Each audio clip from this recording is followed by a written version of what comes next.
And of course, I'm outperforming everybody. And I'm 95 years old.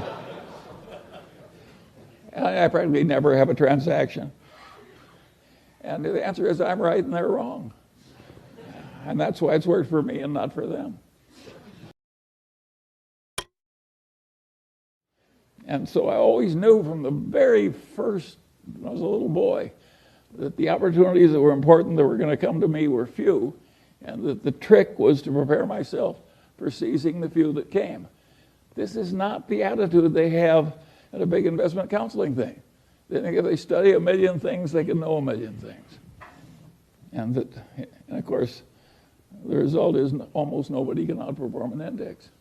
Whereas I sit here with my Daily Journal stock, my Berkshire Hathaway stock, my holdings in Lilu's Asian fund, my Costco stock, and of course I'm outperforming everybody. And I'm 95 years old. And I practically never have a transaction. And the answer is I'm right and they're wrong. And that's why it's worked for me and not for them. And now the question is, do you want to be more like me or more like them? The idea of diversification makes sense to a point. If you don't know what you're doing and you want the standard result and not be embarrassed, well, of course, you can widely diversify. Now, nobody's entitled to a lot of money for recognizing that because it's a truism. It's like knowing that 2 and 2 equals 4. But the investment professionals think they're helping you by arranging a diversification. An idiot could diversify a portfolio, or a computer for that matter. But the whole trick of the game is to have a few times when you know that something is better than average, and invest only where you have that extra knowledge. And then if you get just a few opportunities, that's enough. And what the hell does you care? You own 3 securities and J.P. Morgan Chase owns 100. What's wrong with owning a few securities? Warren always says if you lived in a growing town and you owned stock in 3 of the best enterprises in the town, isn't that diversified enough? The answer is, of course it is. They're all wonderful places. And that Fortune's formula, which got so famous, which was a formula to tell people how much to bet on each transaction if you had an edge. And of course, the bigger your edge, the more close the transaction was to a certain winner, the more you should bet. And of course, there's mathematics behind it. But of course it's true. It's perfectly possible to buy only one thing because the opportunity is so great and it's such a cinch, or only 2 or 3. So the whole idea of diversification when you're looking for excellence is totally ridiculous. It doesn't work. It gives you an impossible task. What fun is it to do an impossible task over and over again? I find it agony. Who would want to do it? And I don't see why. My father had a client. He was a lawyer in Omaha. He had a client whose husband had a little soap company. And the guy died, and my father sold the soap company. This woman was one of the richest people in town in the middle of the Depression.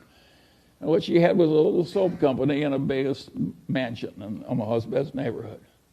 And they sold the soap company. She had a mansion in the best neighborhood and $300,000. But $300,000 in 1930-something was an incredible amount of money. A little hamburger was a nickel, a big hamburger was a dime, and the all-you-can-eat cafe in Omaha would feed you all you needed to stay alive for 2 bits a day. I mean, $300,000. Well, she didn't hire an investment counselor. She didn't do anything. She's a wonderful old woman. And she just took that and she divided it into 5 chunks. And she bought 5 stocks. I remember 3 of them because I probated her estate. And it was, one of them was General Electric, one was Dow, one was DuPont, and I forget the other 2. And then she never changed those stocks. She never paid any advisor. She never did anything. And she bought some municipal bonds. She never spent her income. and she bought some municipal bonds from time to time with the income. By the time she died in the 50s, she had $1.5 million. No costs, no expenses. And I said, how did you decide to do that? And she said, well, she said, I thought electricity and chemistry were the coming things. You just chunked it all in and sat on her ass. I always liked that old woman. My kind of a girl. But it's rare. You know, but if you stop to think about it, think of all the expense and palaver that she didn't have to listen to, and all the trouble she avoided, and zero costs.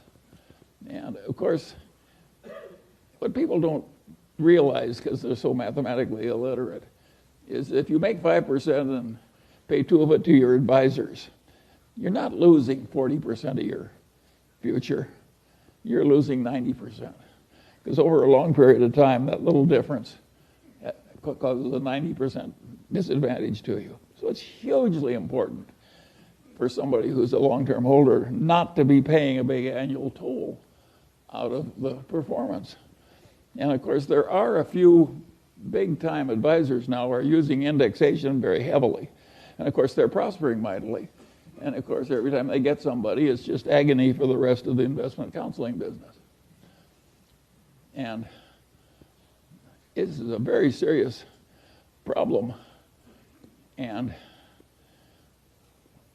I think these people who are used to winning as old-time value investors who are now just quitting the profession, that's a very understandable thing to do. I regard it as more noble than staying in, with, playing along with the denial.